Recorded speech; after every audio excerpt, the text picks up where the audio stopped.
Eden Cause here with Just Be, and we are about to take a spiritual boom. We are at an unprecedented time in human history where we are transitioning from 3D to 5D within the great spiritual awakening. This video and audio podcast is the place for you to find your truth beyond politics, your sovereignty, your voice. Let's kick up your vibration now. By the way, each episode ends with the Just Be practice to do just that. And as we begin the show, just to know a little bit more about me, I'm a soul realignment specialist, meditation master, and dimensional healer. Learn more, and there's some merch also at EdenJustBe.com. Let's get this party started. Y'all know I like to start with a little wiggly. This is Eden here with Just Be Spiritual Boom podcast. Been doing this almost like 3 years now, and we're coming, in association with the Grassroots Network, very important to acknowledge them. This is the greatest hits number 6. That's pretty incredible. And we've got 11 amazing guests from all over the world. I got my notes right here, including the likes of Kerry in Africa, Miles Johnston, Winifred Adams. Man, I love it. And for those of you who can see, I've got on my Talk to the Stars t-shirt. I love it. Oh, and if you're watching this too, in a moment, I'm going to have showcase my new designs for Trump Matrix Breaker. Okay, this doesn't have to be political at all. I think it's a very strong statement. I've got shirts and a flag that you can put in your front yard.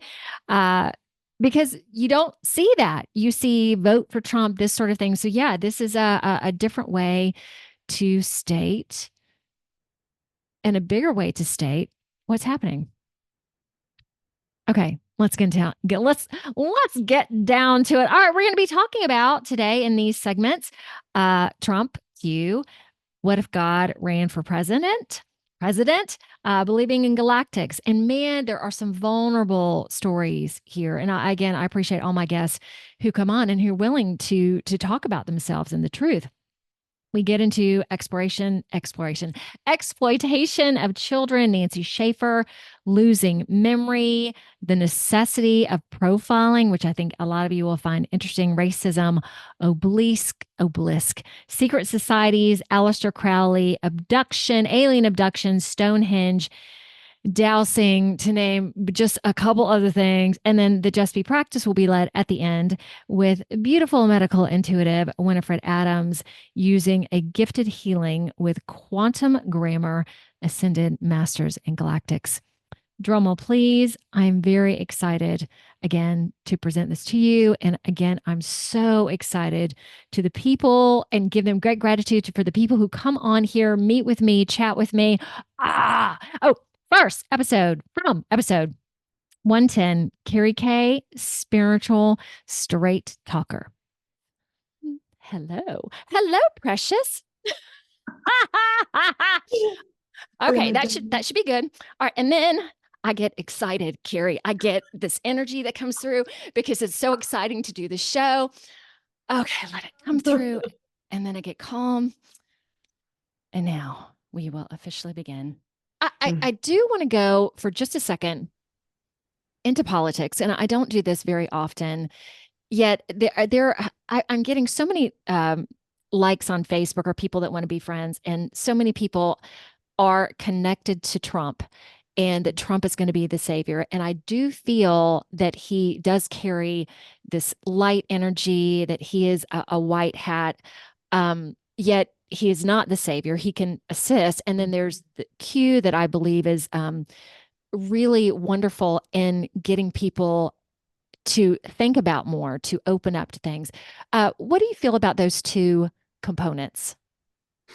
I feel that looking for a savior is going to be the downfall of humanity, even if it was God himself. Even if, imagine how ludicrous, but imagine if God was running for president. Got it. Even if that was the case, we got a big problem. We got a huge problem. And I know this because the galactics who I've spoken to on many an occasion about this, they talk about the times when they tried to intervene. And they did this on numerous occasions. They came to humanity and said, all right, guys, let me help you. You have the wool pulled over your eyes. Let me show you. And you know what humanity did? We all know the story. Humanity fell to their knees and started worshiping. And the galactics were like, no, no, no, no, no, no. You need to Stop. whoa, whoa, whoa, whoa. You need to stop doing that. You need to stand up. You need to stand beside me. You need to get a grip and you need to get powerful. And it happened over and over again, to the point that the galactics finally learned, okay, we can't step in and save them from themselves. Only they can do that. So yes, we have very benevolent people working behind the scenes. I 100% believe that Trump is one of them. I 100% believe that there are amazing people on this planet, honest to God, working for the benefit of human beings, but human beings will be the undoing of themselves if they continue to look for the savior and say things like, oh, it's all going to be okay because this person's going to come in and save the day. Trump's going to come in and do this. Q said this. Trump's going to do that. Even if it's true, the collective energy of powerlessness that we step into derails ascension. So it's a bit disastrous. So what you're saying then is we all have to stand up, because that's what I'm doing in my little corner of the world, having this voice, speaking up for truth, putting my flag out there with my clients that want to know more, talking more, being this representative of freedom, of sovereignty, of the Great Awakening, and standing in my own truth. And again, it's you, it's me, it's all of us doing this work, and how pivotal it is. Kerry, can this be, if there's anything else you want to say, because there are, well, I do want to ask you this one question. In terms of your husband, how is that? Did, and you talking about the female and the male energy and what we've been programmed to believe. How are you guys? Amazing. Absolutely amazing. This man came into my life and I ran away. He came into my life and I didn't realize that that's what love would look like. And we all have this idea. See, we have an idea of what Prince Charming is going to look like or what love is going to look like. And I don't mean to say in his physical features, because he's bloody gorgeous, but instead, I was so overwhelmed that this man was everything that I could have ever asked for, that the first thing I did in his presence was run away. And I couldn't be with him. And do you know what turned everything around for me? No, There was what? revolting man, this absolutely revolting man in my life. And I say revolting because he really was, in the sense that he used me, he abused me, he stole money from me, he was horrible to my son. He was just a very, very nasty, nasty person. And I had really fallen for this guy before I found out what a horror he was. And he said to me, it's so strange that it takes this dark character in my life to show me the truth. He said to me, the problem, Kerry, is your type. You always choose the wrong type. The type that's going to hurt you is the man that you call your type. And I went, oh, he's right. My type is the bad guy. My type is the one who will land up betraying me. That's my type. So then I went to Bryant, this phenomenal human being that I'm so grateful waited for me. And I said to him, you are not my type. You're better than my type. You're way better than my type. And I felt like you were out of my league and that I wasn't allowed somebody like you in this life. And I think maybe I am. And I think maybe we should be together. And Is that what you told him? Yeah. Okay, so had you been married before with your son, or been with some other I'd type? had a very long time. I'd had another one of the types. Okay. I'd had another long-term relationship and I had a son. So my son was 4 years old when I met my current husband. And he took my son in like his own son. And we had another two children together. So we have three children now.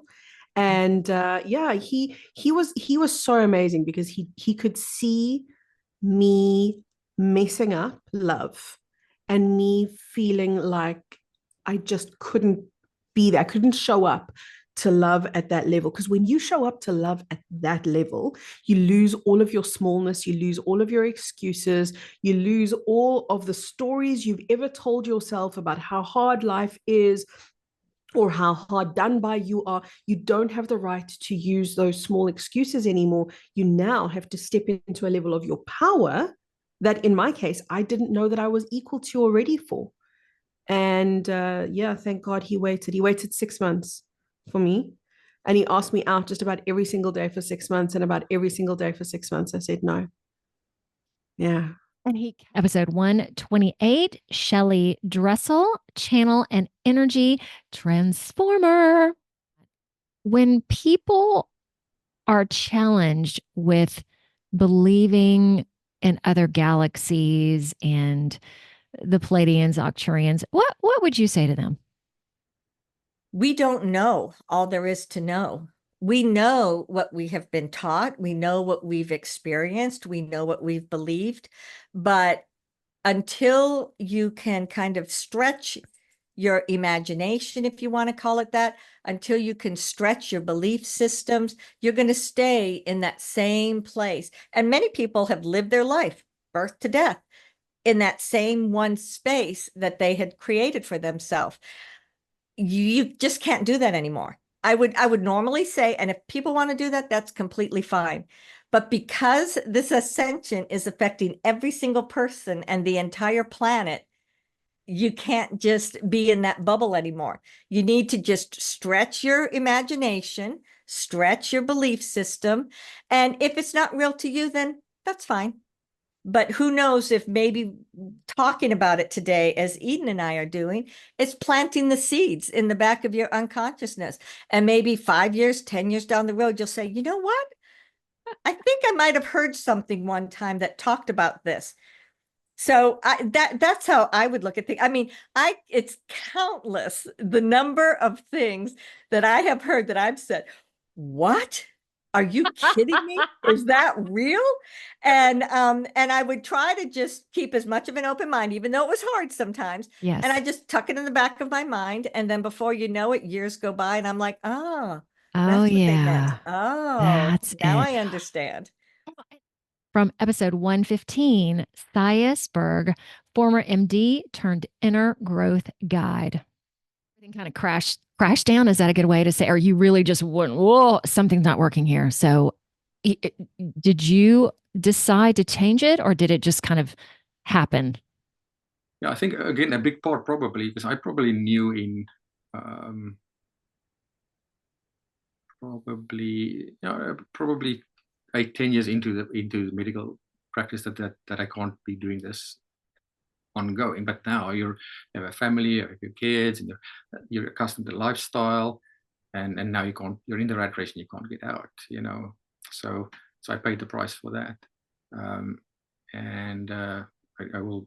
So what happened literally is for me, and I'm absolutely open to talk about this. My external drug of choice or escape literally became sex. That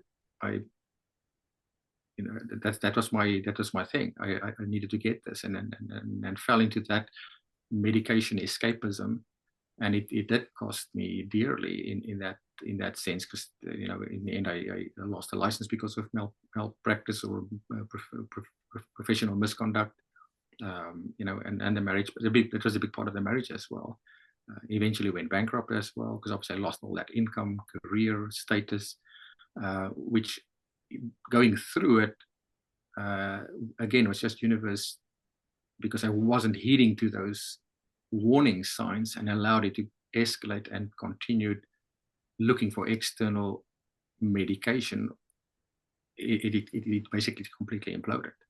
So I had to go back to the drawing board and say, who am I if I am not the doctor, if I'm not the dad, if I don't have money, or I don't have a career, or I'm not doing what I'm told that I should be doing? Who are you, and where do you want to go, and who are you really without those things?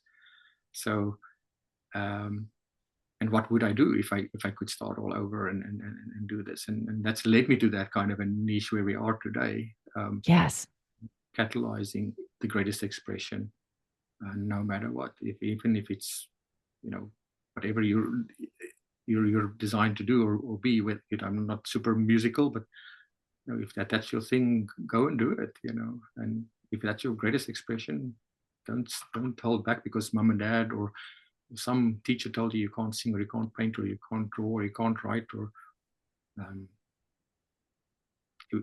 that's for me, that was that negative karma. If you're not doing what you're supposed to be doing, that's the collection of negative karma. It builds up, it keeps you stuck. So that's why action is so important. Act on that most excited thing that feels congruent with who you are. And if you do that today and tomorrow you realize, okay, no, that was not exactly what I should be doing, make a new decision, but you have to be able to sit with what actually does motivate you, what does make you feel passionate, and what does make you want to get out of bed in the morning. And I'm honest, in my case, just having a great career and making good money wasn't good enough. It wasn't making me feel fulfilled. I'm not saying money is bad and I don't want it. And I'm sure if I look at sometimes at my bank account now, I would think my bank manager would agree. Well, you could do with a little bit more, but at least it's coming in a congruent fashion, and where love flows, money goes. So that's completely different. Rather than chasing the material, defining my success externally with the career and what I had, it's now who am I, and that makes me successful right now because it's true to who I am and who I be. Right. Episode 126, The Fiery Christopher Griffis, Saving Our Children. Are you angry with this? Angry? Yeah. I at this point, so this is the thing, I've come to a full acceptance and understanding of what's going on. Yeah. So what I'm trying to do is I'm trying to get other people to tap into their anger. Because when you realize that these people literally have a scheme to steal and exploit children for sexual slavery, for labor slavery, and for for medical science, and for the federal funding that they're robbing from the Social Security Administration and Health and Human Services, they are literally just they're exploiting these federal grants that are supposed to be for betterment of society. They're exploiting them for their own pockets. So that they can destroy lives. And the thing is it doesn't stop there though, because like I said, the system needs. Right now, our prisons are filled beyond capacity. So much so that just like with foster care beyond capacity, they had to go privatized. So now private organizations are making a ton of money off of the prison population. Well, if you look at that prison population, 70% of them came from I believe it's foster care. It could just be from broken fatherless homes, but I think it's from foster care. It's like 70% foster care population. It's a huge, it's literally, so you have to have exploitable people in order to exploit. You have to have that vulnerable population because these are systems of slavery and they have been since 1865. In 1865, the 13th Amendment was ratified into our Constitution. And in the 13th Amendment, it says that slavery is legal as long as it's punishment for a crime. So right now, just with the 13th Amendment, we can translate a slave as a prisoner or a prisoner as a slave. The two go hand in hand synonymously.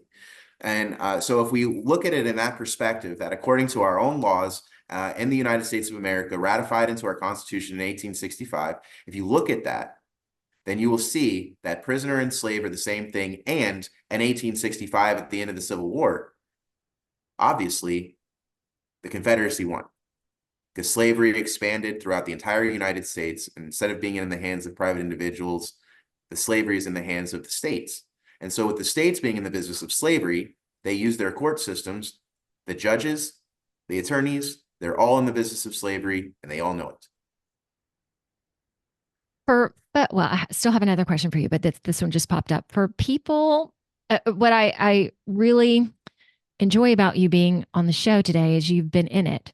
So you have lived it, you've experienced it.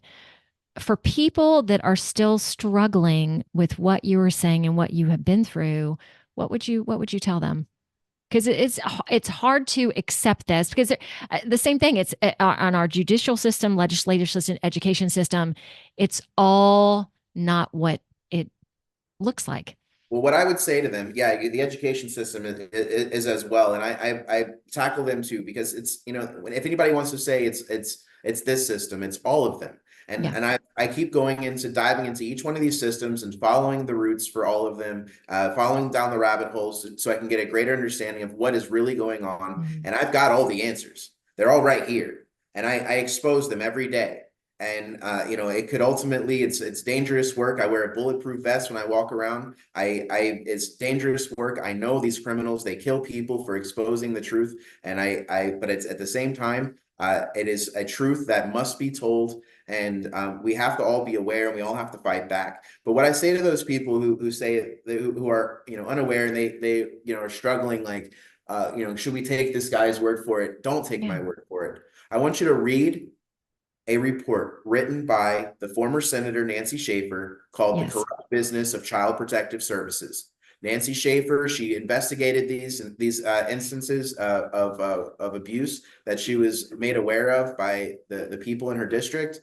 And she wrote her own report. This is a senator, United States senator, and she brought this information to our Congress and the Senate and exposed what was happening, her findings. And they told her to shut up. And ultimately, she ended up dead, shortly before she was supposed to testify before a grand jury on what she had found. So if you don't believe me, you don't even have to. Just read the Corrupt Business of Child Protective Services. I also recommend that people pick up, or and you can find this online as well, April 20th, 2023, the Dear Colleague letter from the Department of Justice. And that is a letter between the Attorney General. It's a Dear Colleague letter from the Attorney General's office and the Department of Justice to notify all of these law enforcement agencies that what they're doing with this perpetual system of arresting people and then rearresting people, and the excessive fines and fees that go along with them, that it's criminal. The Department of Justice, as the Attorney General has literally outlined in that document that this is not in accordance with what is lawful. And so, episode 117, the soft Reshma Shah, Starseed Parenting Navigator. Because your story about losing your memory is so. Can we go into that for a second? Tell everybody what happened. 2017 onwards, I started losing words here and there. The alarm was most of the time. While teaching, I would forget keywords. Oh. Yeah. And then if I'm addressing my son, I would forget my son's name. Ooh. Somewhere if I'm talking. So that was very alarming for me. And it continued till it went on till 2020. And in 2020, by 2020, I would say, it was all wiped off. And that gave me a panic attack. The only thing I remembered was, thank God, my son, how to drive and how to cook. Okay, so explain that in detail. Like, would you wake up in the morning and just be kind of comatose, or no, could you function? I could function, but on the limited scale, like as if you're frozen, but I could not read. Let aside write or go deeper into my book, which I had started the year before. I could not read. It would be very taxing to read any human language. So my communication could not continue because I couldn't remember any vocabulary. So explaining what I want to say I was like a child who has a lot of ideas but does not know how to verbalize them. So that was very difficult. Okay, so your mind worked okay, but just getting it out it wasn't happening. Yeah, it was a completely rewiring, reset, I would call it. And because I did not know the reason at that time, I was under panic for almost a year and a half. Jeez. And then I found out, thank you. Then I found out that it was a spiritual reset. Most of the people who go through a spiritual reset, it's a rebirth, reset, and death, the whole cycle. Oh, I had one of those. Right? Yep. right? So how did you figure that out? Did you figure it out? Did it come to you on your own, or was someone helping you? Nobody was helping me, but you start noticing, you hear it. Somebody says, oh, I lost my memory, but it was a reset. And somebody else says, I lost my memory, but it brought me spiritual awakening. So then you start putting 2 and 2 together. Okay. So what happened next, I guess, is the best question. So you were at this point where luckily your son could really help with things, because at that point it was just the two of you guys together, correct? Oh, he was at the college, so I was all alone.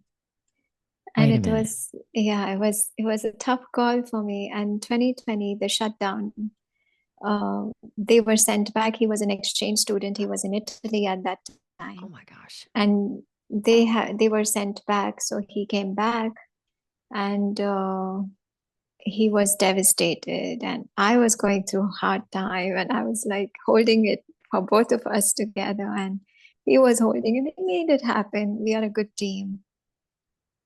So it was fun growing up together. Okay, so when he came back, like, did he know that you were having some challenges? No, I wouldn't let him know. So he got home, and there you I not a vegetable, but just kind of. He was not, he could not understand for almost a year or so that why couldn't I talk the way how I used to be. And he kept saying for almost 2 years, I've lost my mom. I've lost my mom. So how did you go to the grocery store? Did you go and pick up things and not when you're checking out? Because you have self-checkout, right? That's how I used to self-checkout all the time. So and if you go, like if somebody is scanning, you don't have to have communication. That's true. Nothing. Okay, so you knew what was going on. You could take care of yourself, but you just couldn't communicate your needs. So it was almost like you were trapped in your body. And yeah. It was interesting because my son was going through because they were just thrown out of Florence, wherever they were in Italy, and they were not given any explanation because of the shutdown in 2020 March, and they had to be out. And then, of course, everybody went through the same thing. No colleges were really teaching, and they went through that entire cycle. And then again, when he went to the subsequent year in September, go back to the college, and that time he didn't know what was going on. I would not tell him and burden him because it's not his burden. And I'm a single mom, Eden. So you don't want your child, and he's the only child. So I don't want him to be not paying attention to his life, And he's the same. Like we are a good team. Yeah, we are a good team. All right. So being by yourself and working with this for a year and a half, is that correct? What the heck was that like?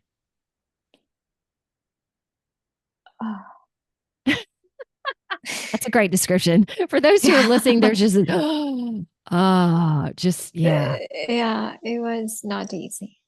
It was not easy because it was confusion. Yeah. It was tormenting, and it was very frustrating because people wouldn't understand you and you cannot explain it, and they would call you crazy. Anyway, they call us Looney Tunes, don't they?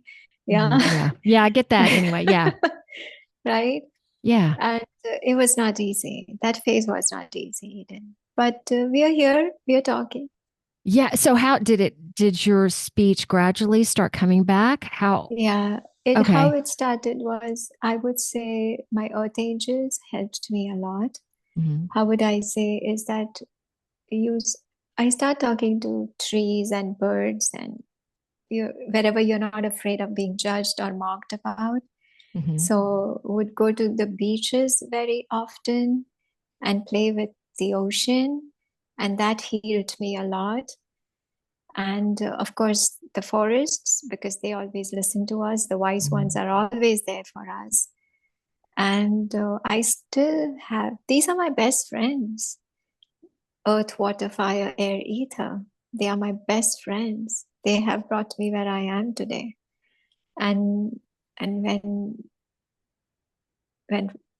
when you can explain now, after all these years, what really happened, people wouldn't believe it. And it's actually, then you wouldn't believe it's the first time I'm saying it out in public. So I'm grateful for you to give me this opportunity. I'm truly grateful. Oh my gosh, that's so wonderful. Oh. Episode 48, Brandon Wainwright, former policeman turned spiritual healer. You know, I mean, let's be honest, people aren't going to like it, but profiling is a part of being human, and it's certainly a part of being an effective police officer. You look for things that don't look right to you, right? Doesn't mean you condemn the person. Doesn't mean that you go up and you treat them poorly or disrespectfully, but it does mean that you take a closer look if you're actually going to do your job. So we could even give another name to profiling, just proactive policing. Proactive policing, exactly. Yeah, but people want to say that, you know, right. that when you're doing something like this, you're racist, or you're, you know, whatever reason that you're doing it to get somebody, as opposed to trying to, you know, to stop a crime from happening. So you look a little closer. And honestly, I found that to be very difficult, because I knew a lot of times I was going to find people that weren't doing anything wrong. And I didn't want them to feel like they were being targeted, but honestly, you know, there are certain characteristics of different criminals with the way they carry themselves, you know, the way their cars appear and the way they dress, you know, all that stuff. There's consistencies between those types of people and crime. If you look at, and I'm not saying that there's not people that look completely like wearing a suit and tie, and that they're not also they could also be committing crimes, but you're going to go after what stands out to you if you're a proactive officer. I know that people might say, oh, that's wrong. Well, you know what? That's reality. That's reality. If you actually want your officers, you know, stopping crime. And I by no means am condoning treating people poorly, or coming in with the preconceived notion of how this is going to turn out. But looking closely, but the whole playing the race card, you know, that's just a form of not taking responsibility. That's all that is because a lot of the times, you know, and depending on where you live, particular demographics, yeah, there's going to be a larger percentage of people of a particular race that are getting arrested. Well, they're also committing more of the crimes. Sorry, but it's the truth. Episode 118, My Only Regulars, Pia and Cullen, Star Communicators, PhDs. In terms of, I hope I'm saying this right, obelisks. Okay, knowing that in DC, the Washington Monument is an obelisk, and it's just bringing, from what I understand, dark energy. So when I was in the cemetery, I mean, there were so many obelisks. I took one picture. I was just amazed. Do y'all have any attachment or any understanding of burial and the obelisks there? Is that something that's familiar, or again, my experience, or what would y'all add to that? I would say that it's possible that an obelisk could be utilized as an antenna to draw good or bad things, because originally they were in Egypt and where in Europe? Somewhere in Europe. Bosnia, maybe? Well, all over Eastern Europe. All over Eastern Europe. They were there originally, and I don't have any indication that they were there to draw dark energy, but I think energies that become aware that these are antenna can utilize them for positive or negative energies. So if you're putting it in a place like a cemetery where people are in a lower vibratory state because they're grieving, they're upset, they're angry, whatever they are, that's drawing the negative energy, because that's what the humans are putting into that space.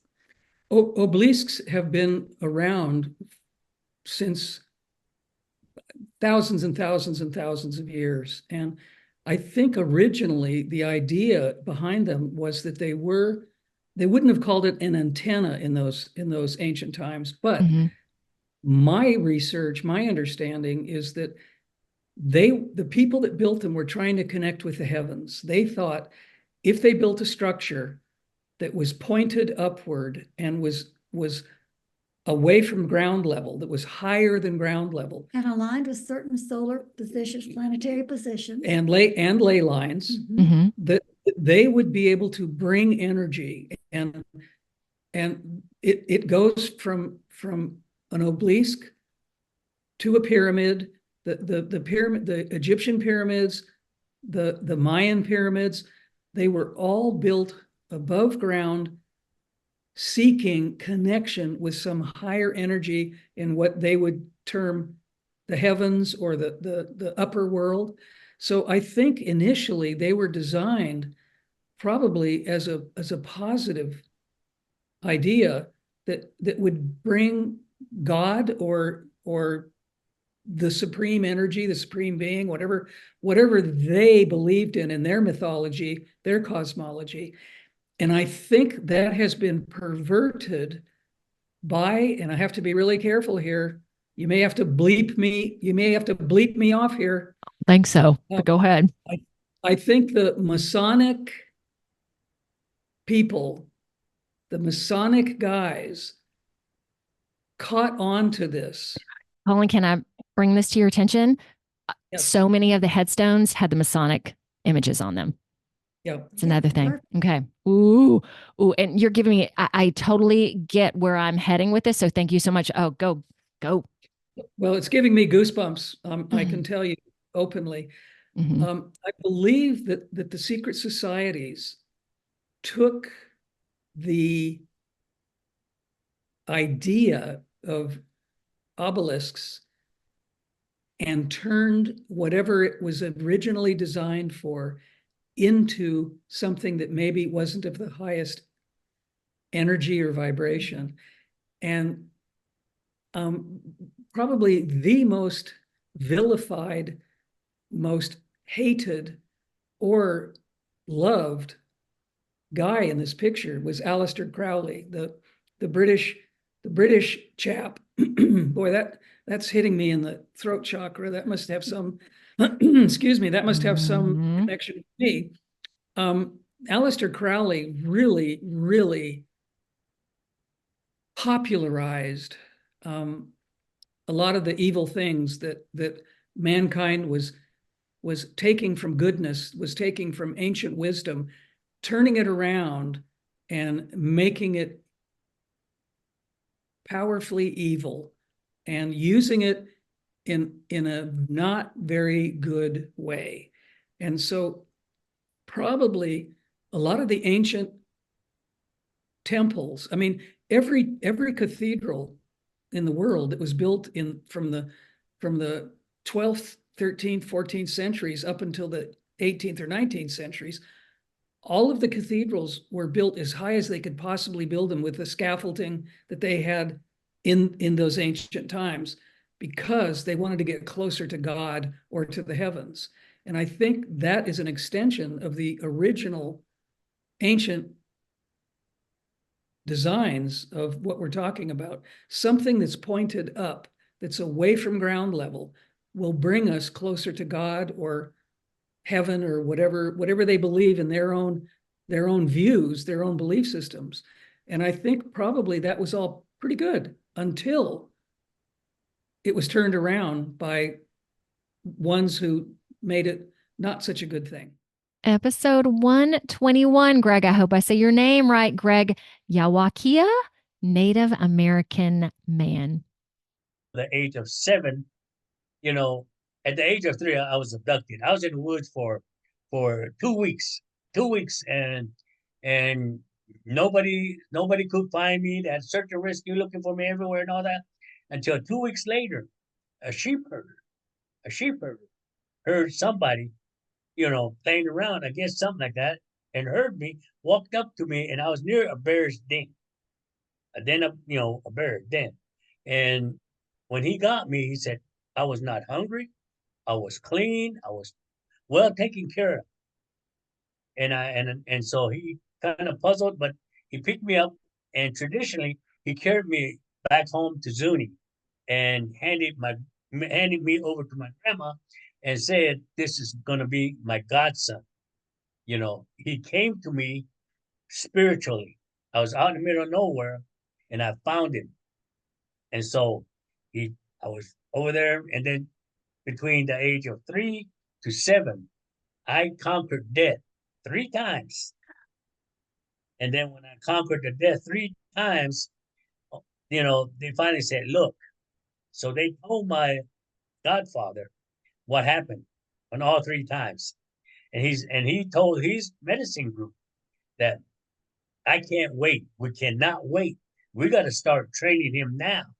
Okay, so these other things that happened to you, because this is really amazing. What happened? The other 3 death experiences, and did you know that you were abducted when you were younger, or did that start coming to you later?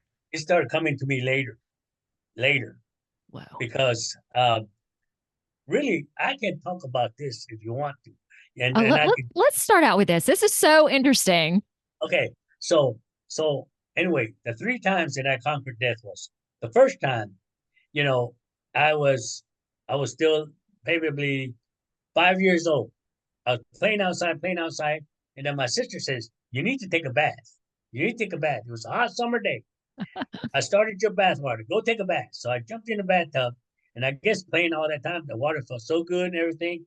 I just fell under the water, and I was asleep in the water. Wow. And then my sister heard the water running. Said, turn off the water, and I could not hear her. So she opened the door, and she saw me under the water. Rather than pulling me out, she runs across the street, gets my grandma, and my grandma comes all the way over, and when she grabbed my arm and pulled me out of the water, I woke up. Just like, I'm awake. What happened? I said, oh, I saw Grandpa, and I thought Grandpa was with me, but my grandpa had been dead, So they said, no, you were dead. I said, well, I wasn't. I'm awake. I felt good, and so that happened at 5. And at the age of 6, at the playground, we were playing King of the Slide. We had the old playground slides, and I was climbing up that slide, and the guy that was the king of the slide up top, he was kicking my hands and everything, and he kicked me just right to where I fell off. I fell off the slide, and it was high enough, probably about 12 feet high. I fell off, and I hit the concrete. Oh, jeez. Next thing I know, my body was in the ambulance. Back then, they had station wagon as ambulances, ambulances, or whatever. And I could, the driver was the only one there. I was strapped in the stretcher, and I was driving to the hospital. But I was sitting like floating up beside. Now I remember this. I was sitting on the side beside me and saying, wonder what happened to me now? And I was thinking that way. And we got to the hospital, and I remember clear daylight to this day. The doctor looked at his watch, says 3:24, time of death. And I said, wow, what does that mean? And so I said, well, whatever it is, So as they were pulling back then they had the old gurney stretchers, As they're pulling it, there was a extension cord or, whatever that was on the floor. And when they tried to ramp that extension cord, the gurney collapsed. When it collapsed, boom, I woke up. And at 4:20, remember, 4:20, hour later, I was walking out of the hospital, fine and dandy, nothing wrong, walking out of the hospital. Okay, keep going. This is so amazing. All right, wow. What was your third? The third time was I was again playing around. We had this barbed wire that was across. Jeez. And running, playing all kinds of things, running. And the bob car caught me, and it caught my chin right here. I got a big old scar down here, but it caught me right there, and he wrapped it around me, and of course the ambulance couldn't come right away. Nobody had a car to take me to the hospital, so my grandma's going crazy, trying to see if I was alive or dead, and finally the ambulance showed up, and the driver looked at it and says, how long is it me not breathing? And I guess I was turning purple. And he said, and my grandma says, I don't know, take him to the hospital. So they did. And again, they're backing up. They kind of, I guess, opened the door, but he was backed up enough to where I could just, slide right on off the ramp. So as he's backing up, he hit something and it bumped the stretcher out. And I fell on the pavement and I woke up. So that was the third time. Okay. And how old were you on this one? Huh? So were you still like 6 or 7 or 8? Like, is all this under 10 years of age? I was about almost 7 years old at the time. And so they told my godfather at that time what had happened. And he said, okay, in 2 months, we're going to have a, training ceremony that's going to start. We'll go talk to my people, my group. We're going to have to start them now because if we don't, we're going to lose it. Yeah. Episode 123, Miles Johnston, broadcast visionary, and you will see him on the Basis Project. Okay, do you want to mention you talked about Stonehenge before, and I noticed one of your videos was about that. Can you tell us a little bit more? Well, Maria Wheatley is a brilliant independent researcher, and she's a stalwart feminist. She's brilliant. She's an independent woman, and I think she's absolutely fantastic. And she's written a book called The Secret History of Stonehenge.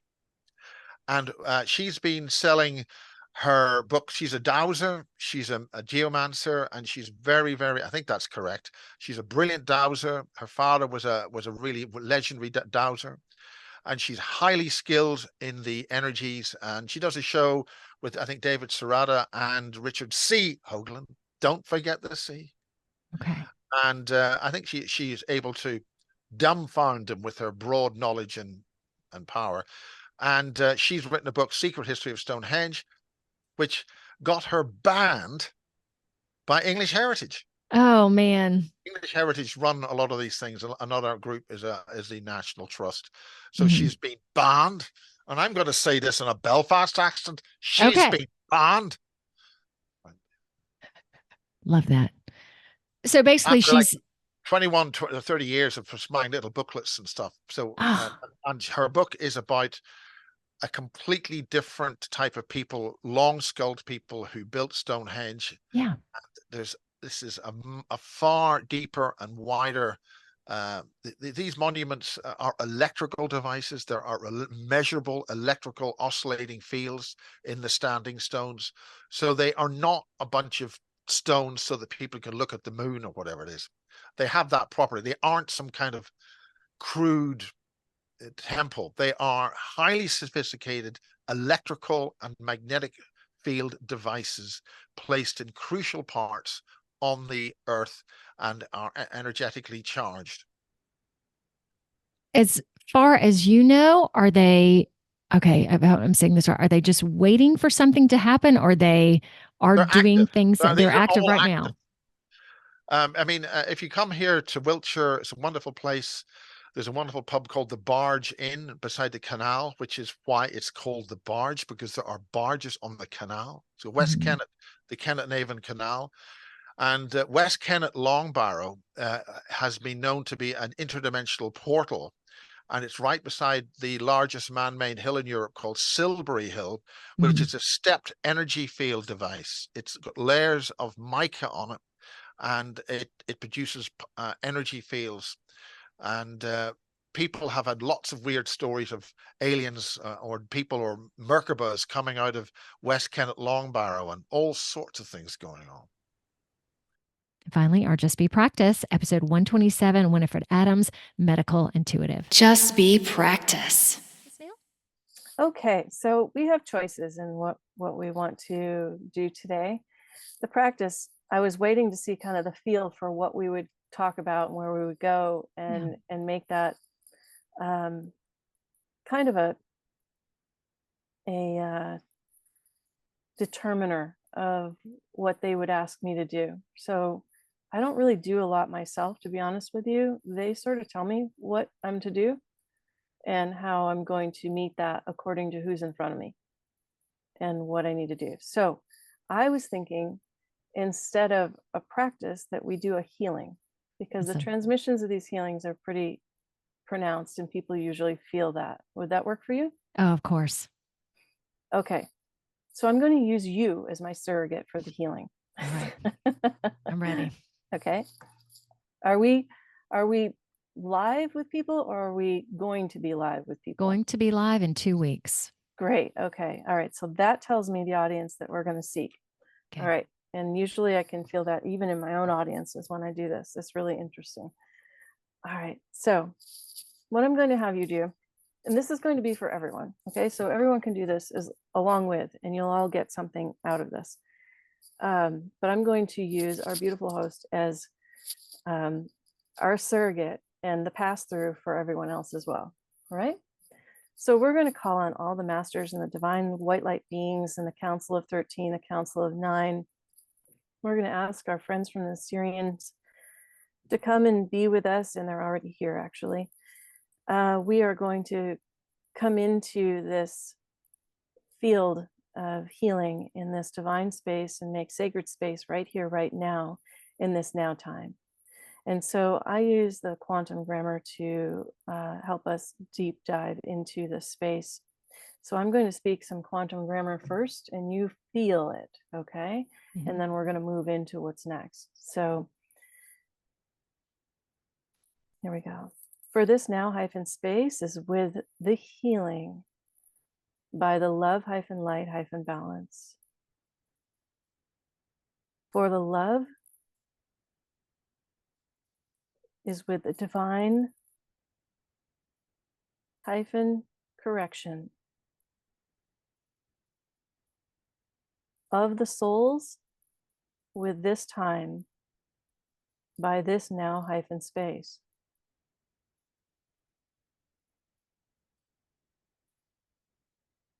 Now you might start hearing a kind of a sound in your right ear. If you hear a pitch there, just hold that. You might hear a pitch in your right ear. Just focus on that, not the left side, but just the right side. For the masters are with the healing by the divine hyphen light with this now hyphen space. You should feel that come through your forehead now. Begin to come into your third eye. And you'll feel a combination of turquoise and indigo light coming in through the third eye. Just breathe that into your being and let it circulate through your blood.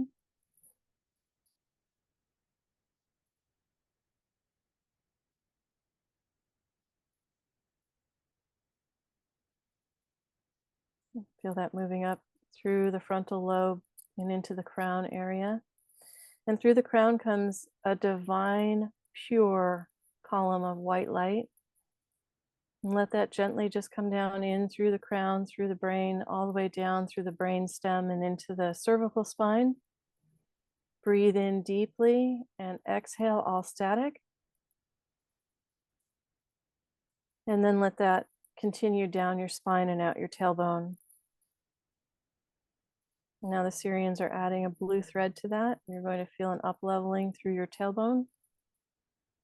And this is working into the DNA of your being. You might feel your body expand just a little bit. Breathe in that indigo light again and exhale all gray, all question marks, all doubt, let go. Just open and let go.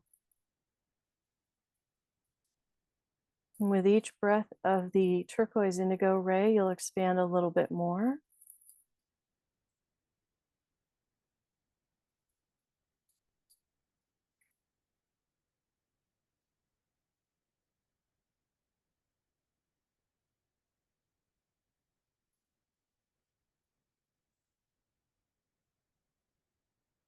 Now you'll feel one of the divine beings with a hand on the chest and the heart chakra and a hand on the back, sealing some of the energy through the heart chakra. And what this is doing specifically for you, Eden, is it's helping to undo doubt about the world. Where are we going? Where is this headed? What's happening right now?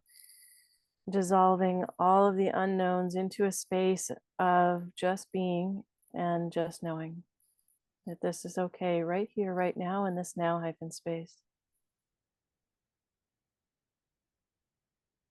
You'll feel it come over you and the transmission come down through you now, through the crown, through the body.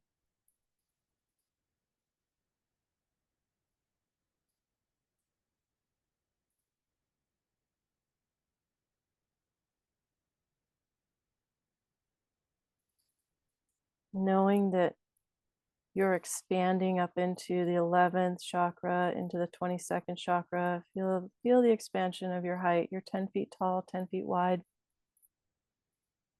Moving with a divine guided light. Mother Mary has come in to bless people in the blue ray.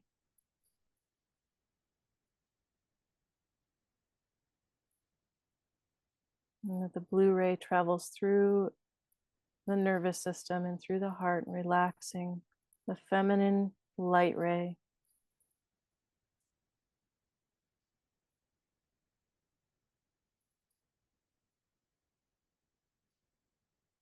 Now we're going to do a correction in the chakra systems and a divine blessing. Starting at your crown, breathe a deep breath in of the beautiful turquoise light and indigo through your third eye again. And exhale through the throat chakra.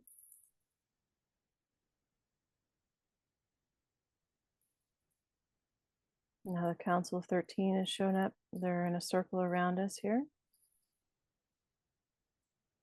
You'll feel a calming energy coming down through you on the backside, especially.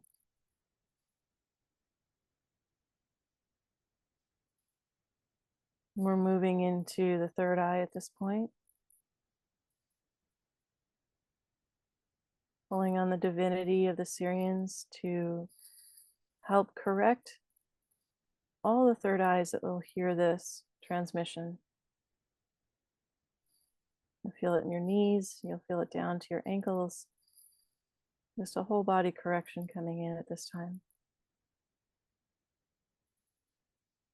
Feel the power of the blessing coming through.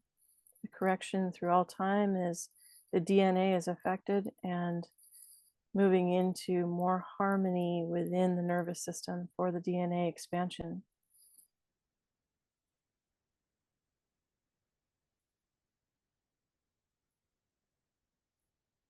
And the beings from the central sun are anchoring in subtle frequency, that loving energy into your system. Moving into the throat chakra at this point and expanding the throat chakra, you'll feel it all the way around the sides of your neck and moving out in front of you. Now breathe in through the throat chakra and breathe in white light there. And exhale all static again through the lungs.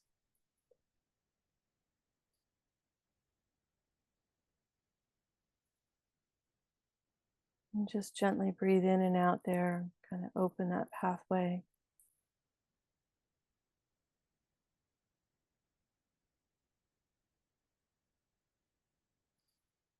Now we're going to move into the heart chakra. And this time we're going to breathe in the emerald ray deep into the heart chakra. We're going to pull that forward and let it circulate through the whole heart chakra.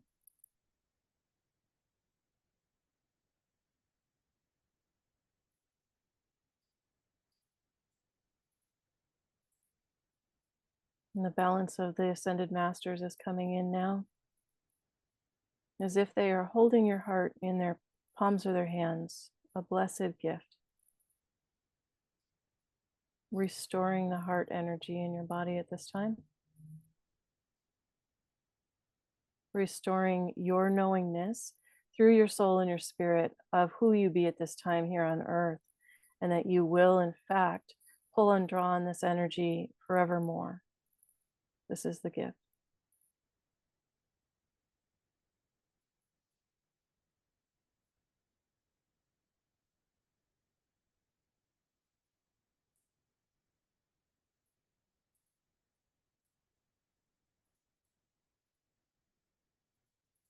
Moving down into your solar plexus as you breathe again in through your third eye now. Pull the indigo light through your third eye, run it through your whole body. And now we're going to pull golden rays into the solar plexus as well. Here, there's a correction specifically in you, Eden, for spleen energy and liver energy and some pancreatic, but mostly liver and spleen.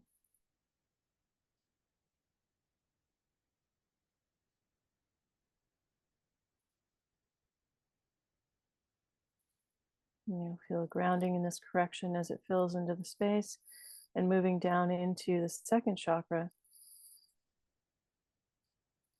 Feeling the anchoring and correction of the other warehouse of all of your thinking, and your true health sits here in this warehouse, right here in the second chakra.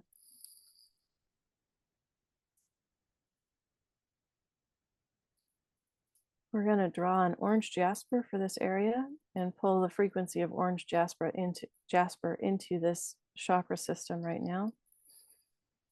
And you'll feel the Syrian hand go on your back again. Kind of feel a surge through your body at that point. Might feel it in your brain actually, but it's working there. And then moving down into the first chakra, we're going to put focus to that. The anchoring, the grounding, and taking that ruby ray and pulling it into this area for divine healing at this time. We're asking for the highest white light energy to combine these chakras and systems for harmony, for balance, for quantum healing through all time. In this moment right here, right now.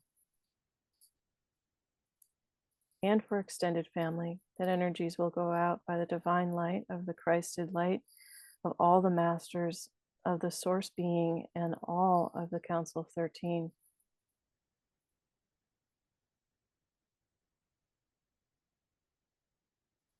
That these souls here are blessed, integrated, expanding in joy and love, which is their birthright here and now.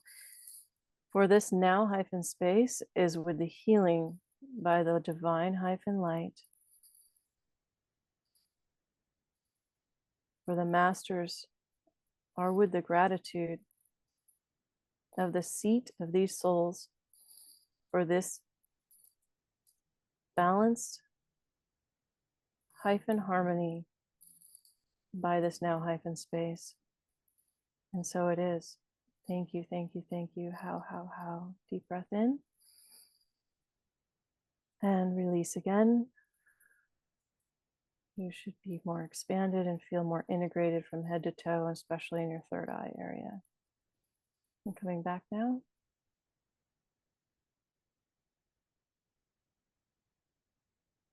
And you can open your eyes.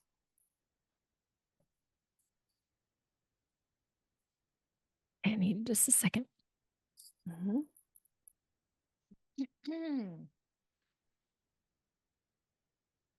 Winifred, what a Yes. gift. Yep. So this will be replayed on my greatest hits as well as on our show, because it feels like the more people that can do this, the better as well. And thank you so much for having me be the surrogate, but also working on me personally. I am very touched by that. A little tears probably going to come out of my eye. So thank you. You're welcome. You're welcome. Yeah, Oh, absolutely. More happen than you realize. So it'll keep integrating. Yeah. And it'll keep moving for you and expanding. Okay. So Thank you. Yeah. Girl, well, thank you again for all that you are doing in the world, knowing that you are working a lot. And thank you so much for making the time to come here with us today. Okay. And if you can stick with me just for a second so we can say goodbye offline. All right, y'all. Awake, Thank you not for this woke. opportunity. You are welcome. All right. See y'all soon. Love it. Thank you, Winifred. Y'all, find me on Facebook, Instagram, LinkedIn, Truth Social, as well as Rumble, BitChute, YouTube, plus a plethora of other audio directories like Apple Podcasts and Spotify. So like, subscribe, do it all. See ya.